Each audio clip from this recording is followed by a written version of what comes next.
Okay, welcome everyone. I think we're going to go ahead and get started, and anyone that can join can and watch the recording back later. But we're really pleased. Thank you for making the time to join us today. We're really pleased to have you with us for this really exciting discussion as part of the PRCA Health Conference. This is our second session on measuring up. Are you keeping pace with the evolving measurement of communications and its value to business and society?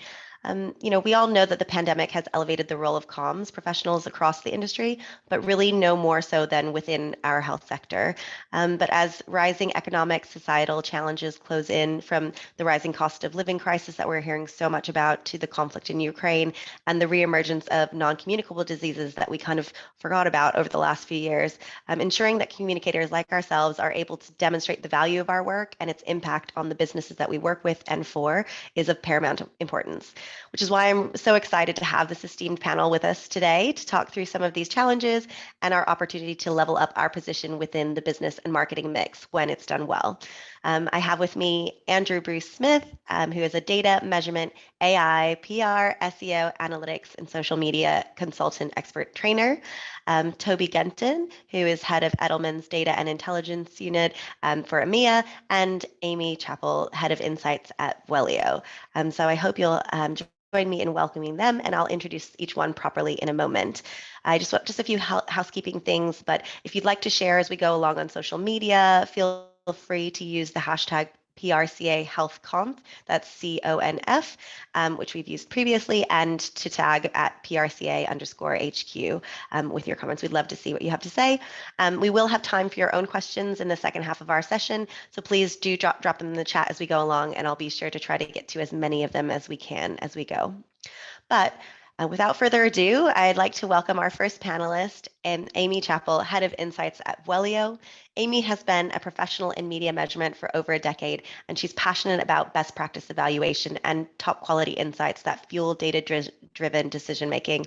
Over the years, she has provided consultancy to some of the world's largest organizations and has enjoyed guest lecturing at LUMSA University in Rome for the past 5 years. So welcome. Thank you, Amy, for joining us. Thanks, Ishta. So I think you pretty much covered all of my background there.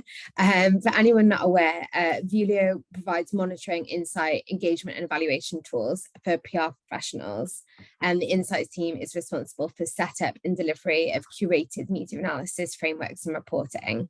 And we're proud sponsors of the PRCA Health Group, of course.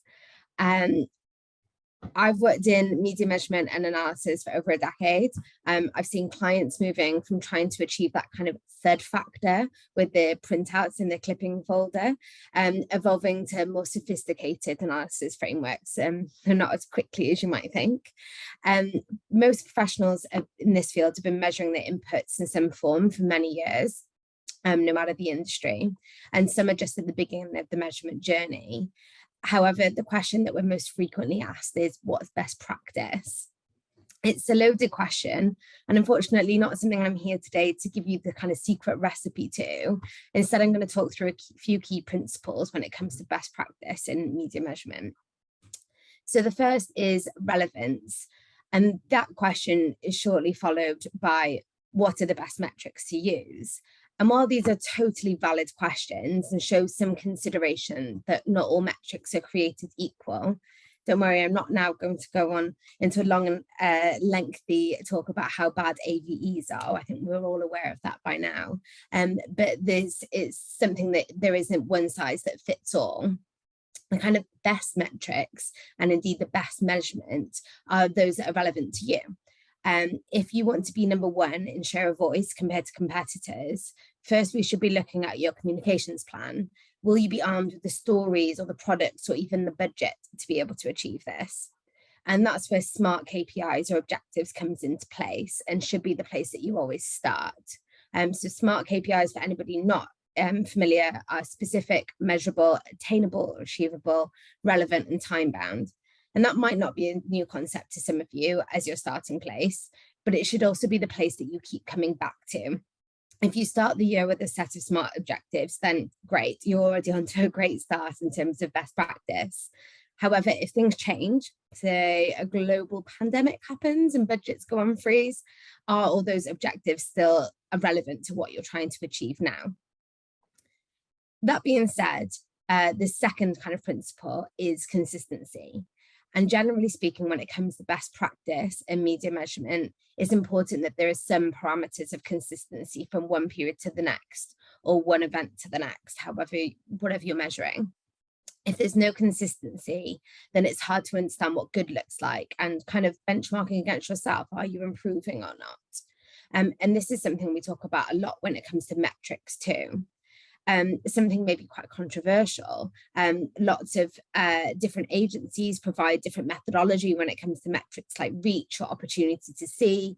You know, we regularly have clients move around from different suppliers and say, oh, well, you know, it was this reach at this place and this reach at that place. My old agency multiplied by 4.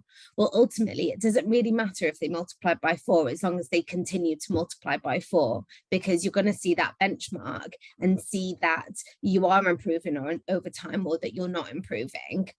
And ultimately, whether you're hitting those KPI goals or not. Not to say that multiplying by 4 is best practice, though. The third one is something that I am very passionate about, and that's keeping it simple. One of my favorite clients, not that I should have favorites, but that they came to us and they said, look, we need some media measurement and analysis that my mum can understand. Now, I've been working in this industry a decade and I'm still not sure my mum and dad have a clue what I'm talking about. Hands up if anybody else can resonate with that. But the point was, it doesn't have to be overly complicated. And that is something that speaks volumes to me. It should be easy to understand so that people can make a difference first and foremost. If you're using a report that's overly complicated and most people don't understand, they're probably not going to know how to change their tactics in order to improve in the future. You know, if there's some, fancy algorithm behind a metric that you don't understand, but it's the best, supposedly the best metric, well, if it's probably not relevant to you, and it's probably not something that you're going to be able to change in the future. I worked with a very frustrated client whose reports looked very fancy and sophisticated, but ultimately they kept missing their KPI goals. And that was largely because those fancy algorithms and metrics weren't understandable. That also goes for presenting internally. Personally, I'm not a believer in convincing through confusion and making things overly complicated just so people go, yeah, all right, I believe you, carry on. But actually, if you don't understand the metrics, or you don't know how to change them, or you don't know what affects them, do I need to improve my messaging? Do I need to do more media relations? Whatever it is that's going to make the difference, then how are your sort of execs or people you're sharing with, potentially even people you're assessing with this media measurement, how are they going to understand it either? And then the last thing that I'm just going to talk about is less of a principle, but something that I think is really important to be considered when using a media measurement framework, and that's the behavior that it encourages. If unrealistic, irrelevant metrics are used that keep changing all of the time, teams that are using this measurement can ultimately get really frustrated. It can be used to unite teams and make a point of vision, and not just an evaluation tool to assess people. However, quite often, by not following these first 3 principles about making sure that actually, is the measurement that you're using relevant? Is it consistent so they know where they stand from one event to the next, or how it's going to be evaluated, or how it's going to be presented internally next time, or even how an exec's going to understand it from one kind of analysis to the next? If all of those things aren't necessarily in place, then I think it can encourage the wrong kind of behavior. And that's when you see people sort of wanting to change the metrics all the time. They want to hone in on change the parameters. And so you can see here, they're doing the exact opposite of keeping it relevant, keeping it consistent, and keeping it simple, because They ultimately just want to change the way in which we measure in order to reflect that actually they did do a really good job, and that there were really good elements of it. So I think building trust through measurement analysis is definitely an important principle to keep in mind as well. Great. Thank you, Amy. There's some really good stuff in there. What I took away was stay smart, stay consistent, and keep it simple, which I think are really helpful tips. And there's something in there around benchmarking against yourself, which I'm going to come back to later. But in the meantime, I want to welcome our second speaker and hand to Andrew Bruce Smith.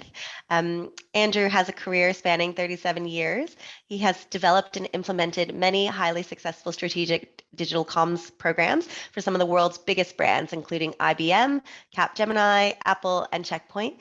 He is a member of the PRCA's Innovation Panel and co-author of the PRCA's Beyond the Share of Search, What Matters to PR Guide. In 2018, he was cited by the CIPR as one of PR's greatest thinkers, as part of the CIPR's group of members who's made an outstanding contribution to the Institute and the wider PR industry. He is co-author of Share This and Share This Too, a best-selling practical handbook to the biggest changes taking place in the media and its professions. Andrew is currently a trainer and consultant in social media analytics, SEO, and digital marketing for the PRCA, CIPR, Media Trust, and ISBA. He has consulted and provided training to over 2,500 organizations across the last 15 years, including NATO, the Department of Environment, NHS, Specsavers, Sky, Jaguar, Disney, and many others. He is described as the de facto godfather of PR blogging and is a regular speaker and media commentator on the integration of PR with social media, search optimization, and analytics. So please join me in welcoming Andrew. And Andrew, over to you. Well, thank you. I should have given you a much shorter bio. That's, I'm sure, bored the pants off everybody. No, thank you. Great to be here. I guess as already described, having spent 37 years kind of working in the industry, I do remember the 1980s and literally taking out a ruler and literally measuring the column inches. So I think it's interesting, certainly over the last several years, that there's been a good and correct, I guess, not shift away, but whereas the emphasis certainly historically has been on, I guess, primarily media measurement, media coverage measurement, that expansion out into other areas. So that's a nice segue to talk about concepts such as share of search, which I definitely think is one of the more interesting and exciting new developments, PR for marcoms generally. For the benefit of those that aren't aware of the concept, Les Binnett, very well known world-leading expert in marketing effectiveness, a lot of research trying to understand the relationship between brand search via Google and whether that equates or has any kind of proxy for actual brand awareness. And he argues it can even be seen as a predictive metric, that if your share of search is greater than market share, it's predictive that your market share should increase to align with that. So Gath, that's where measuring awareness has always been something that PRs aspire to try and do. Nothing to stop you using the classic technique of do a survey before you run your campaign, do a survey afterwards, have we moved the needle?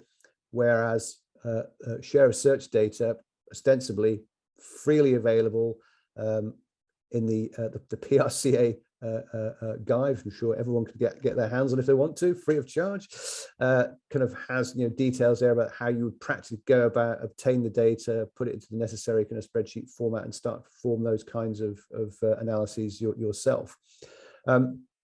Another area that I think is really quite interesting is this notion of attribution. And this goes back, I guess, to the age-old issue of an organization is doing PR activity, but they're doing other things as well, advertising, direct marketing, whatever it might be.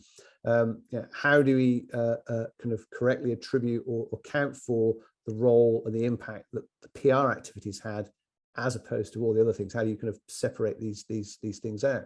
Now, arguably, there have been techniques already available to try and achieve that. So statistical techniques like regression analysis, multiple regression analysis. Now, I know full well the challenge there, of course, is it's one thing to say, oh, that technique is available, but how does anybody practically do that? Partly it's a question of, well, I need somebody who fully understands those statistical procedures, and if we don't, well, it's pointless. What tools are required? What data is required? I know some purists would say, oh, you can do that in Excel. Well, perhaps you can, but I tried and failed miserably.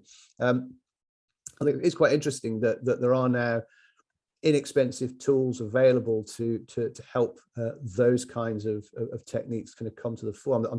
I'm not pushing a particular tool here at all, but there is a marvelous little tool called DataTab from a couple of German statisticians. Cut a long story short, they've provided a relatively inexpensive tool that allows you to input your data and then performs all manner of different statistical techniques on it.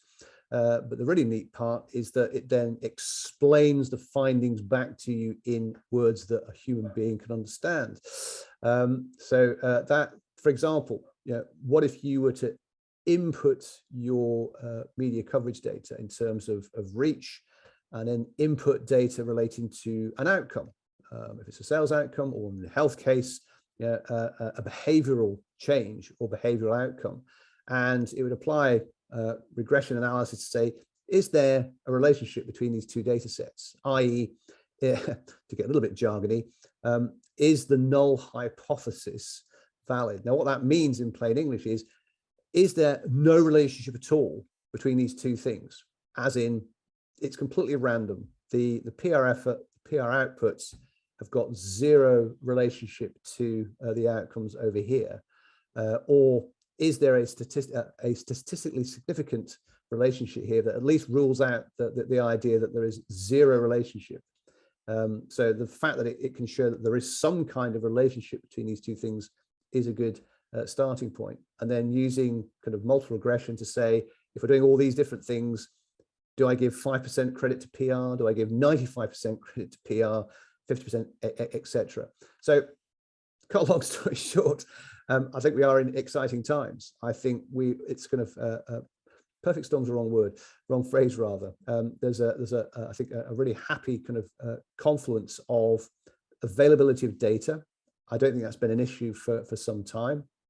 The bigger issue has been, I've got all this data, but how do I kind of draw genuine insights from it? Or how can I infer from it that if we did X, that this is the impact that has been achieved over there.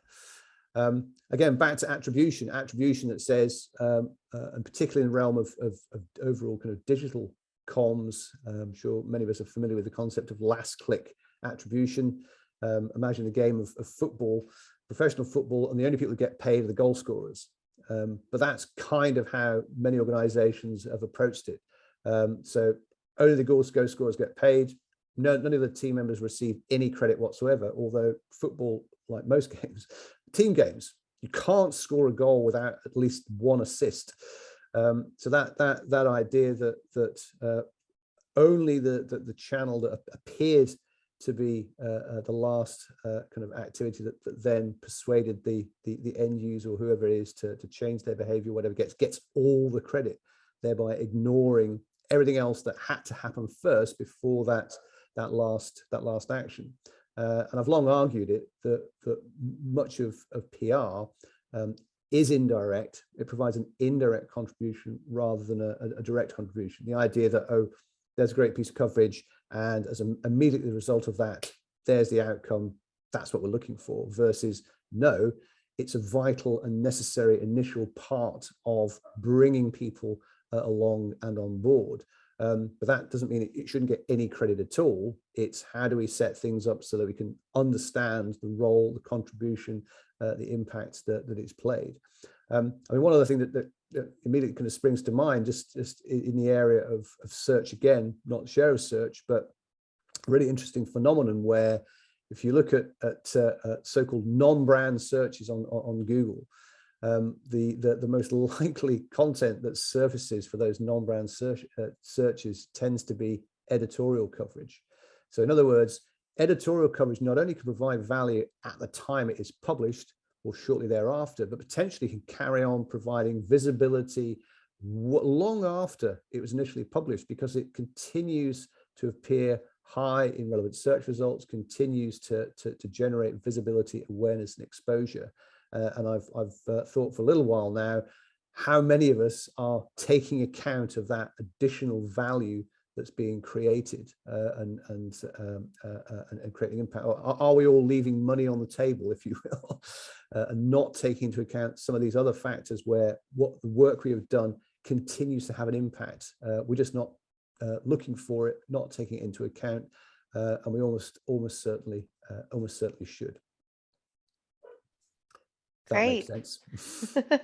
It definitely does. And I think, back to your point, when you're talking about attribution, I think, in a sector like health specifically, where we're so tightly regulated and we're not, a lot of the time we're not allowed to draw the conclusions between things like sales, of a medicine and the efforts that we're making, we're just legally not allowed to do that. So that makes it even more complicated. So I think some of these things, as you say, are really going to help us in identifying how we can show the value that we're bringing. And I do also want to come back to the, as you say, the being able to take account of what you say we might be leaving on the table, but I'll circle back to that in the panel discussion. I also am very impressed with you've managed to squeeze in a football analogy, and we're not even halfway done. So very, very pleased about that. And my light has gone off, but I'm going to hand over now to Toby, our third speaker,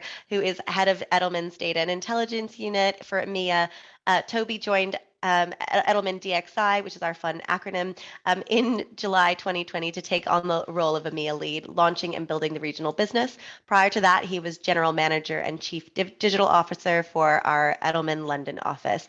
He loves helping connect so many smart people, new technologies and techniques in new ways to understand the context and the people behind the briefs better than before, and to build out smarter, more effective ways of solving our client problems. Before joining DXI, Toby prepared himself for that role by spending over 20 years in digital advertising, media, and PR agencies as a managing director, strategy lead, innovation lead, or client lead. He's worked with clients including McDonald's, Unilever, ASICS, Subway, RBS, Penguin, Sky, Channel 4, Santander, Boots, and many more. So with that said, Toby, I'm going to hand to you. Thank you. I should definitely done a shorter bio. So yeah, I'm really glad to be here. Thank you for the invite. Yeah, as Ishtad said, over the last couple of years, I've been really lucky to be working at Edelman on sort of helping set up and build our data and intelligence business across the EMEA region. And we're about 100 people spread across the region. It's a really kind of quite interesting and eclectic mix of people. So we've got sort of primary and secondary specialists, we've got analysts, data scientists, behavioral scientists, business intelligence specialists, and also performance marketing teams. We're really focused on basically empowering businesses to make bold decisions. We're there to provide that kind of data and intelligence to understand the sort of the environment they're working in, to help make those decisions, but also to measure the impact of what they do. Fundamentally, we sort of divide what we do into kind of four broad sort of areas. The first is trying to understand context. So whenever we get a brief from our clients across Edelman, it's about really trying to understand the specific challenge, understanding things like category trends, risks, opportunities, looking at what people are saying or doing, potentially buying, trying to understand what motivates them. We then look, our second piece is very much around audiences. So we try to look at actually how and what it'll take to change people's behaviors and beliefs in ways that are ultimately going to help us. So trying to understand their motivations, their triggers, who has their attention, or who or what might influence them. The third piece is around how we activate campaigns. So actually making sure that we get the right people to see the right message with the right level of investment, but also making sure that our messaging is really relevant and resonant. And then finally, of course, we talk about measurement and very much about impact. And there we're really thinking about how did we do, how can we do better, what did we learn? Learning is obviously key when it comes to measurement. But obviously that really brings us on to what we're here to talk about today. And being from Edelman, it probably doesn't surprise you, but at the moment, one of the things that we're quite preoccupied with, and I'm personally very preoccupied with, is the idea of measuring trust. And it's not something that everyone measures, but we, and I personally, believe that it's actually a really vital part of understanding the broad and ongoing health of a brand or a business or an organization. And it's often overlooked. So I'm sure, again, that many of you are aware of the work that Edelman has done around trust and understanding trust over the last 20 or so years. We run a thing annually called the Trust Barometer, where we look at trust in key institutions, so media, business, government, and NGOs. But also that's morphed into all sorts of market audience or sector-specific trust work. So recently we did some work around the health sector as well. And that really helps us shine a light on what's happening at a more granular level.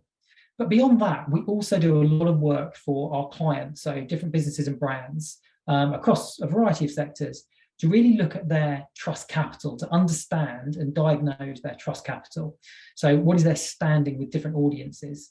Often that's across multiple markets, and we're often benchmarking against competitors, and ultimately about delivering insights that help kind of drive trust. And trust is sort of having a bit of a moment, I would say. I mean, I don't know, maybe some of you wouldn't agree, but I sort of feel like every time I read an article or watch the news, there seems to be another mention of trust, whether it's trust in governments, trust in business, trust in the financial sector, trust in the people around us, trust in the health sector. It sort of seems to be everywhere. And what we've learned, the key thing that we've learned from the last 20 years, is that trust is, unsurprisingly, incredibly valuable. So there are some just basic sort of learnings that we've got from looking at the work that we've done with businesses where we can see how trusted they are. So we know, for instance, that people are 4 times more likely to consider a brand that they trust. We're 15% more likely to purchase from a brand or business we trust. We're 7 times more likely to pay a price premium for a brand we trust. We're 6 times more likely to stay loyal to a trusted brand or company. And it doesn't end there. We're actually 5 times as many people will advocate for a brand or business that they trust. It's kind of unsurprising, but it's great hearing the numbers. Trusted brands perform better on the stock market, and they also bounce back quicker from crises. So trust is really valuable. We've found that it's incredibly valuable, and it tends to be linked really closely to all sorts of different business objectives. And that doesn't change from sector to sector. And I think it's absolutely as relevant in health as it is anywhere else. But at the moment, I think when we think about sort of ongoing sort of brand health metrics, a lot of people are looking at things like reputation through trackers, or they're looking at sentiment through things like social listening. And I think both are really important, but they don't necessarily give you everything that trust does. So, sentiment, I think, can provide a really valuable read on the nature and strength of feeling towards a business, at a kind of given moment in time. So it might be the introduction of a new product or feature. It might be when there's a new marketing or comms campaign is actually being launched, or possibly when a company is just making the news more generally. But it is about sentiment, it's about that kind of moment in time. And unlike trust, it doesn't really provide insights into how that moment affects our sort of more entrenched or longer term perceptions of a business. And the big one, reputation. Lots of us, I'm sure many people on this call think about reputation and how we track it. And it's great. Reputation is fantastic. It gives you a really good take on sort of where you stand with people, the perception they have of you that's been built up over time. It sort of represents, we think and we believe that it represents how likely they are to consider you today based on the perception they have of you. And often that perception is actually based on other people's views. It's not just what they feel themselves, but it's from what they've gathered from people around them. But it's a little bit like looking in the rearview mirror. It sort of understands where you've come from and what's behind you, but it doesn't necessarily give you the ability to look forward sort of, through the murky windscreen. And that's something that trust does deliver.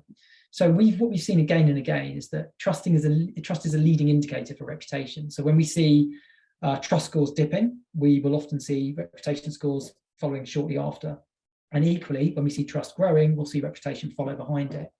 And it's really difficult for a brand to maintain a good reputation over the long haul if it's not really effective at earning and building trust. So, it is a bit of an obsession for us. We really believe that trust is just a key metric. And unsurprisingly, we'd argue that reputation, sentiment, and trust really are a bit of a holy trinity. And if you really want to understand the context of your business, your brand, your organization, you really need all three. because they all provide slightly different parts of the whole picture.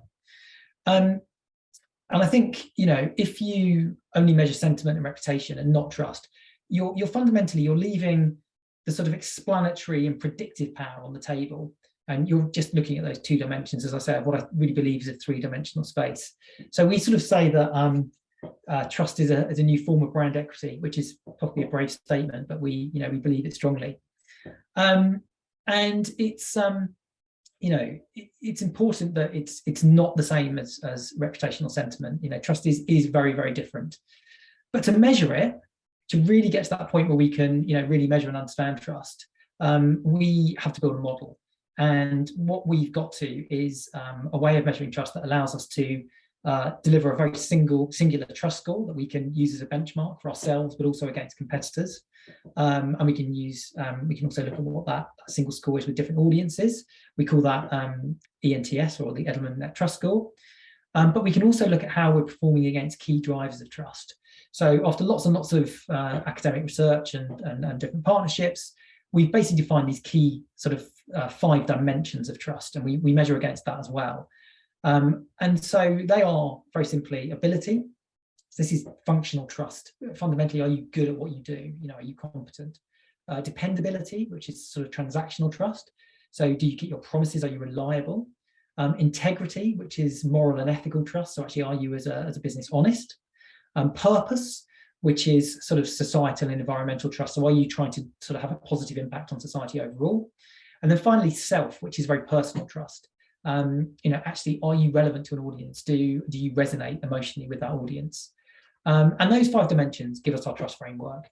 We find they're applicable across all markets, across all industries and all audiences. The relative importance varies for audiences. And we, for instance, usually see things like consumers or patients are going to be, they're going to care more about ability. But again, belief-driven buyers or NGOs, purpose is often, a strong driver of trust. And for regulators and policymakers, it might be dependability. But so that kind of shows us that not all trust is created equal.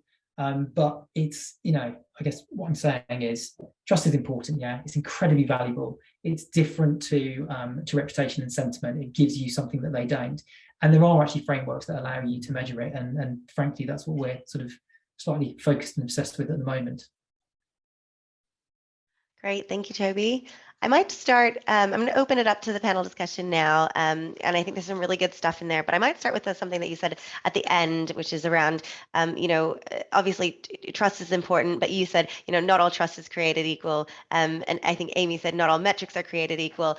And so I think it seems to be a theme going across the day, but I do agree. And I think, when I'm thinking about some of our kind of key stakeholders and their understanding, so some of those are comms people, but some of those are C-suite, and, and ultimately they all have different levels of understanding of these metrics. And, some of them might be much more sophisticated around the traditional ones because they've obviously been around longer. But when we're dealing with things like, reputation and trust, and how we measure them, what are, I guess I'm going to go down the line, and maybe we could start with Amy, because we haven't heard from her in a while, but what are some of your, I guess, some of your guidance on taking clients and organizations leadership along the journey with you to make sure we do keep it simple and are able to with some of these newer forms and these newer measures to make sure that we can really help them understand why this is important?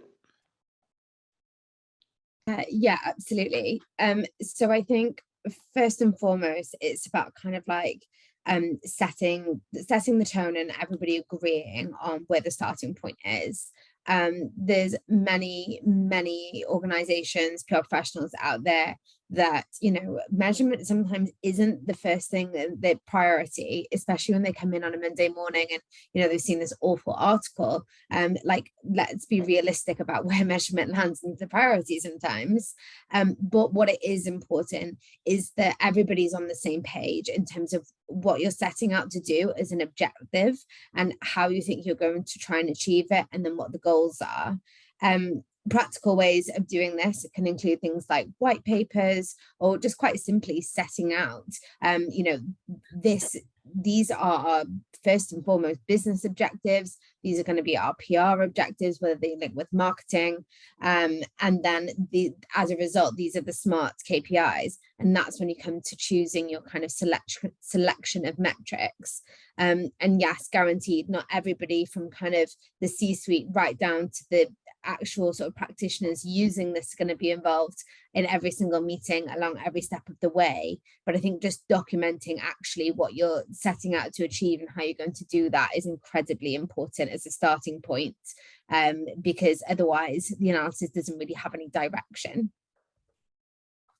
Great, thank you. Andrew, anything to add there? Well, just other than yeah, one of the things I've certainly observed over the last several years, I think the good news is there's an increasing kind of understanding of how these things do actually work. I think a growing understanding that just because a platform tells you you've generated an impression doesn't necessarily mean that a real human being has actually even seen it in the first place, or even if they did, what effect has it actually had on them.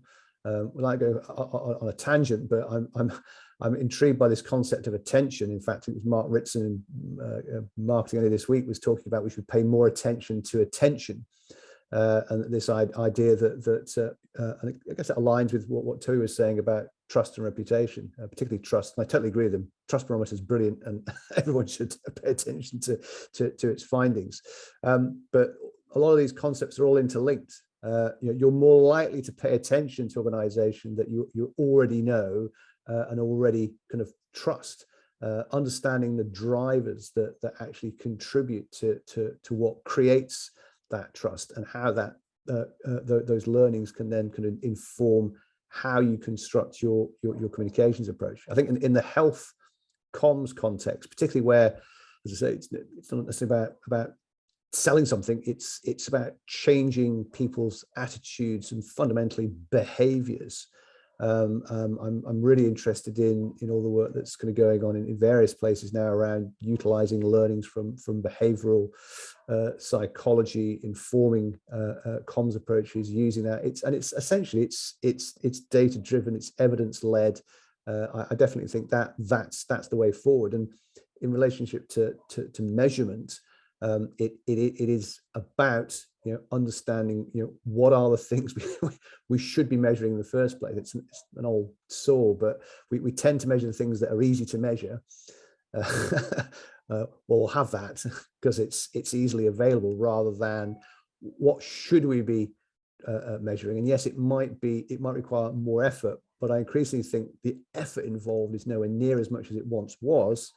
And therefore, some of the excuses that people might have used in the past, they're a bit lame, and we really should be kind of focusing on those kind of areas.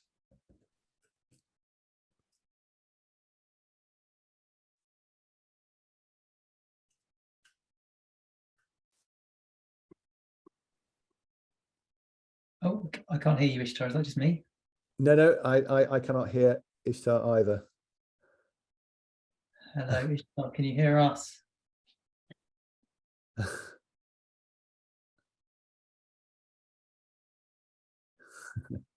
I might assume she was going to ask me the same question. So improvise. Yeah, I'm going to improvise. I'll tell you. So listen, my answer to that same question would be that I think, in my experience, whenever we work with clients, we find that they have a different level of sort of maturity when it comes to measurement.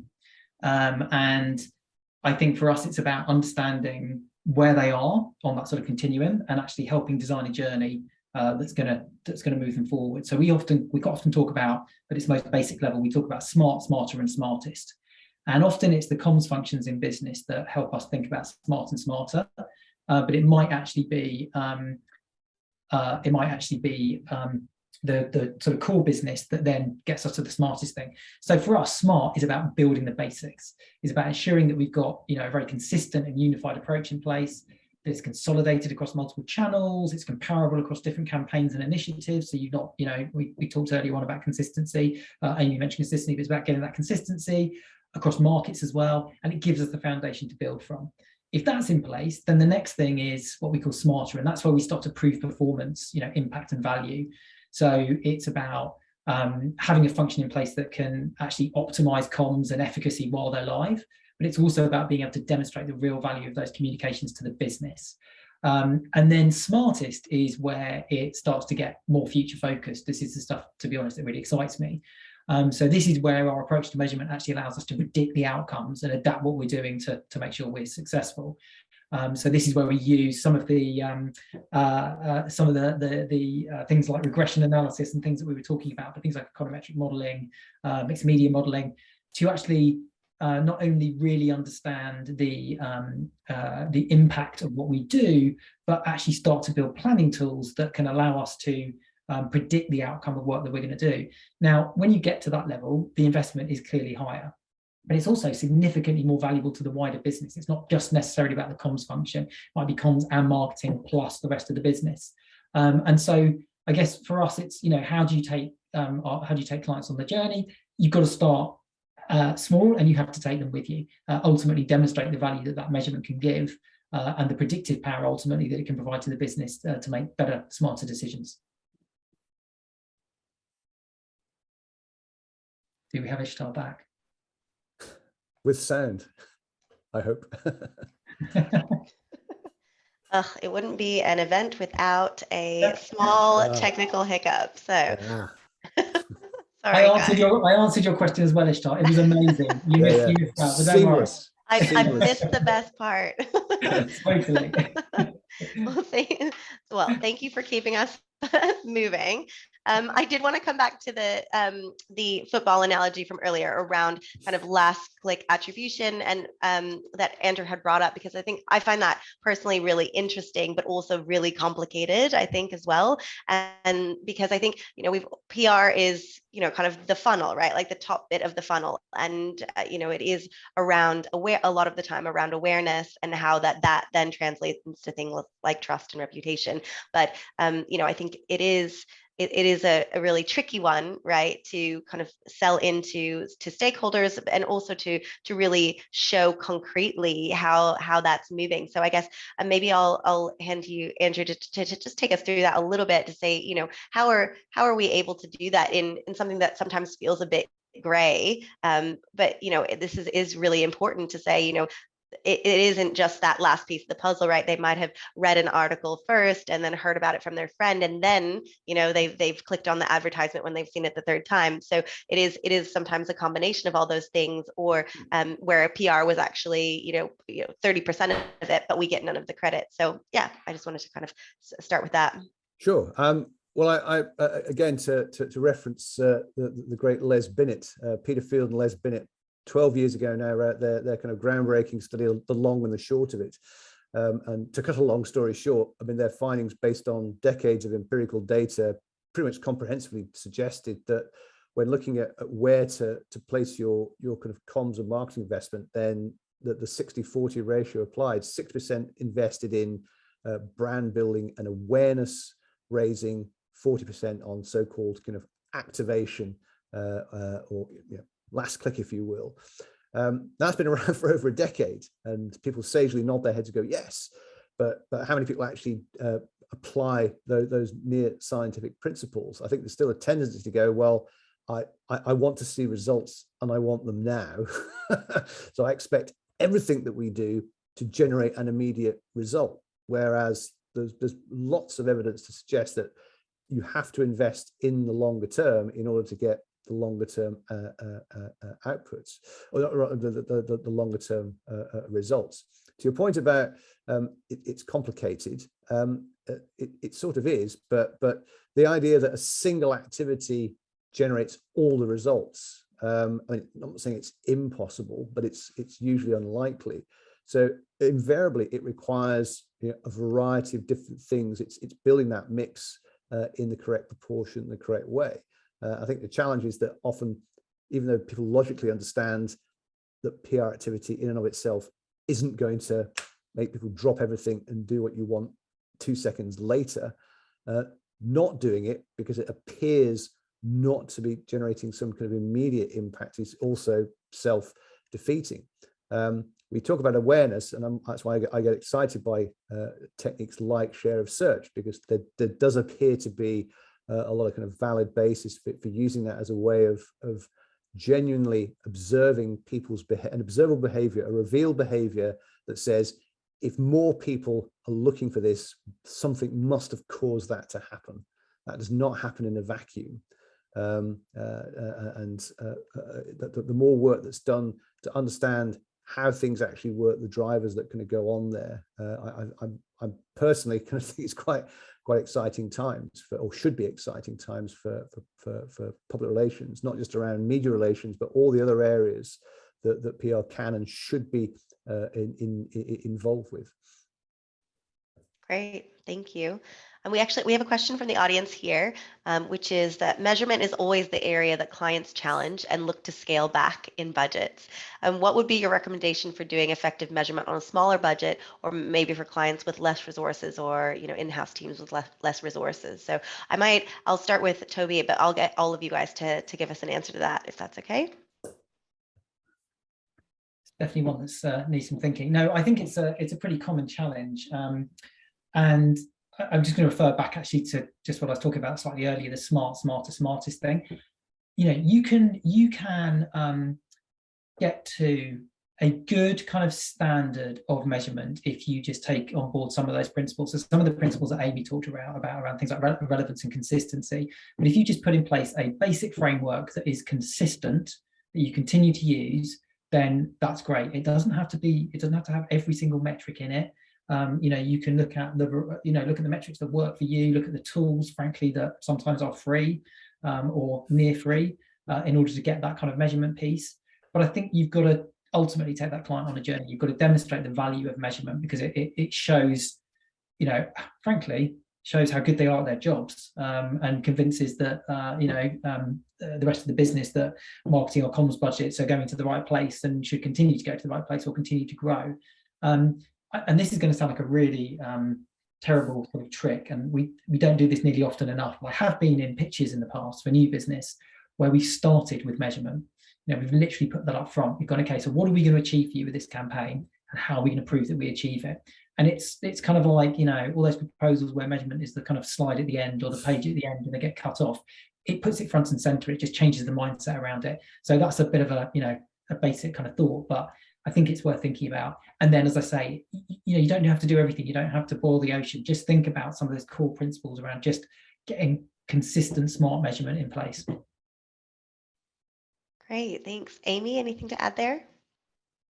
Yeah, as Toby touched on there, some of those sort of key principles about just getting something in place. And if you're using a media monitoring provider but don't necessarily have the budget, then there's often analytics tools within that.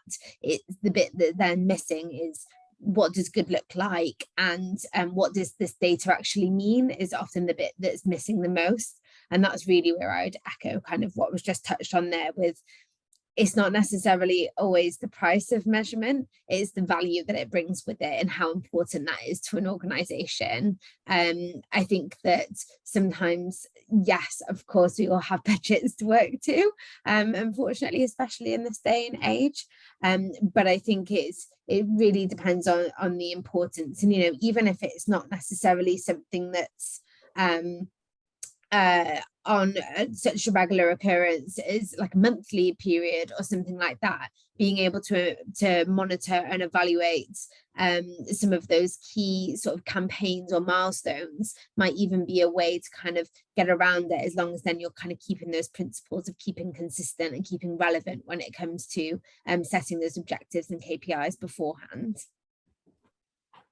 Yeah, great. Thank you. I think, both of you have kind of echoed the importance of getting that in from the start, right? And just managing it.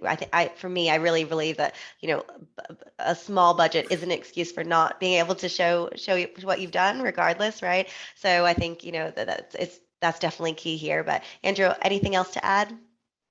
Well, I always remember that the famous scientist Enrico Fermi was able to accurately measure the yield of an atomic bomb just using confetti.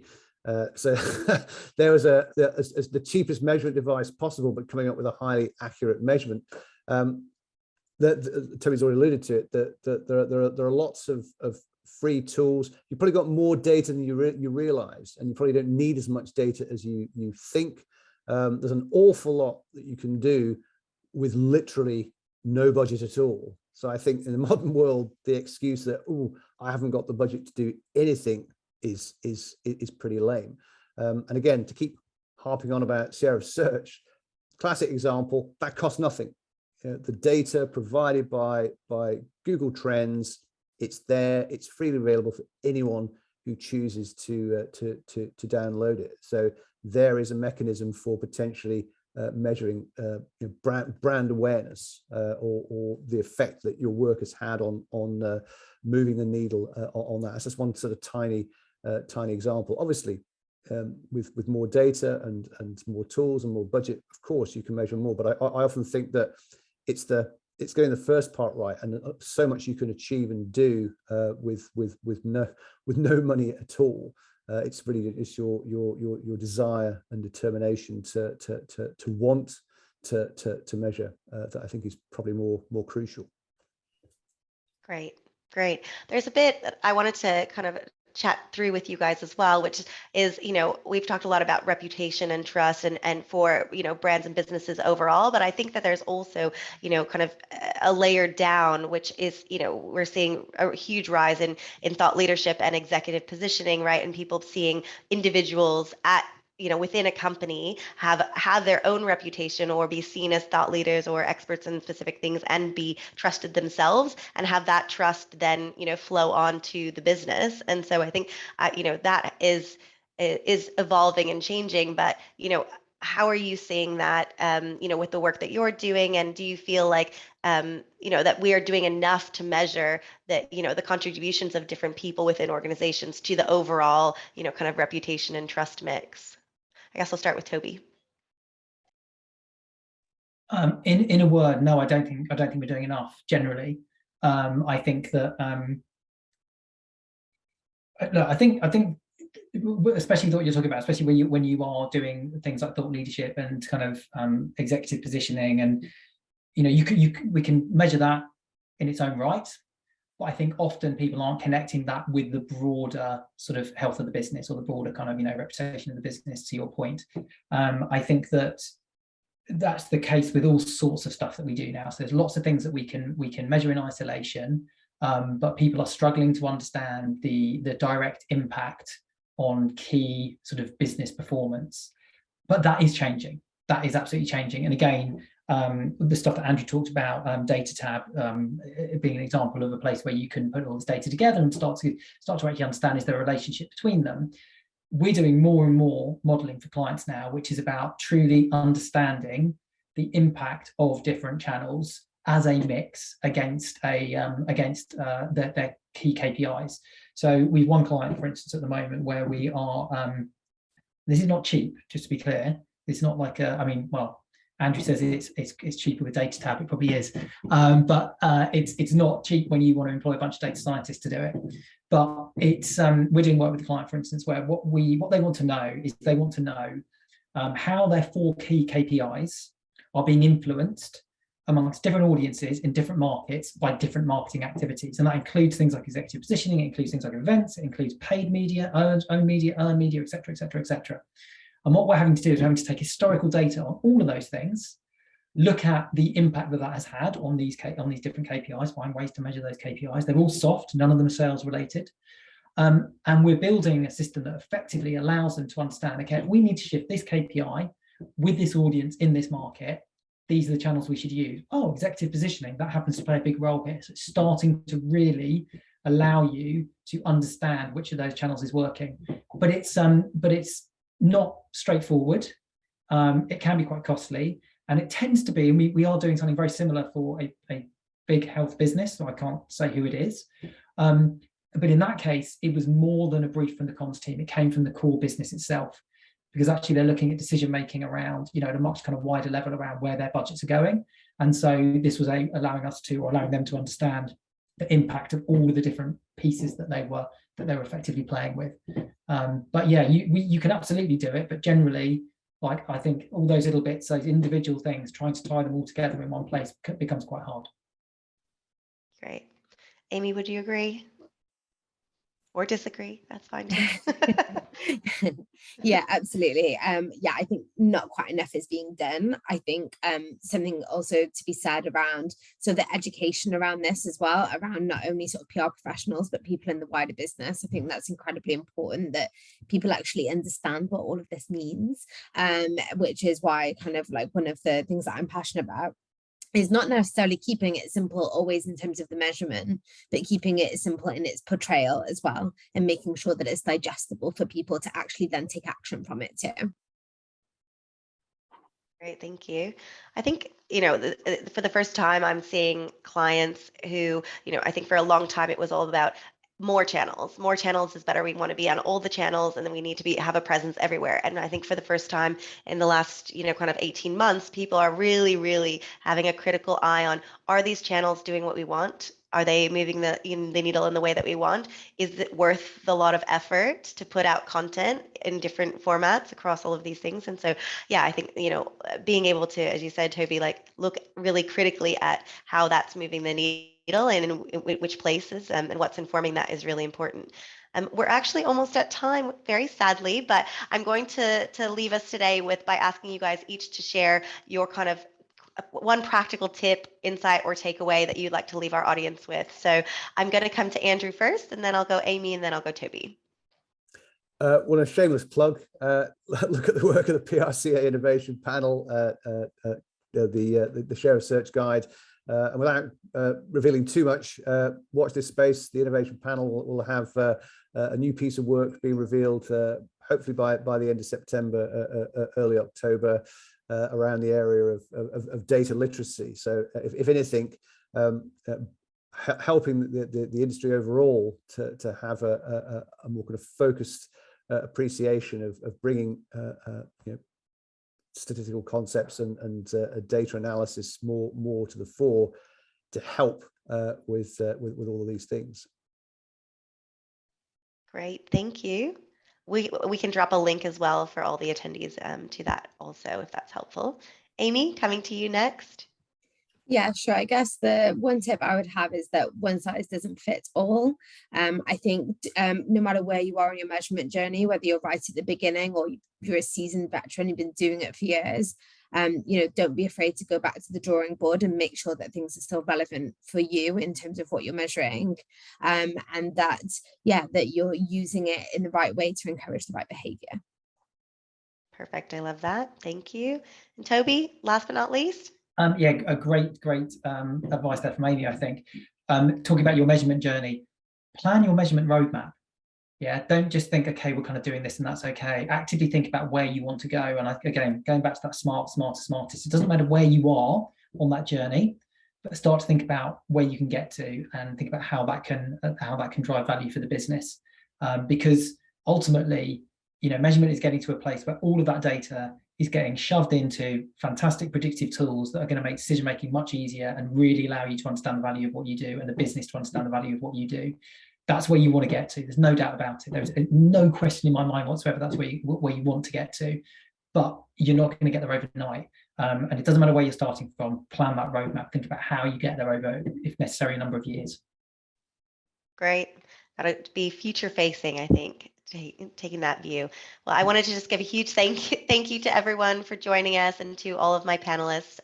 It's been fantastic to have you, and I know that I found it really insightful and really helpful, and also just a good reminder that we always need to keep refreshing how we're thinking about metrics and measurement. And even though it might not be the most sexy topic in PR, it is one of the most important to be able to continue to show our value. So thank you to everyone who joined us, and we will see you hopefully at our next event as well. Thank you. Thank you.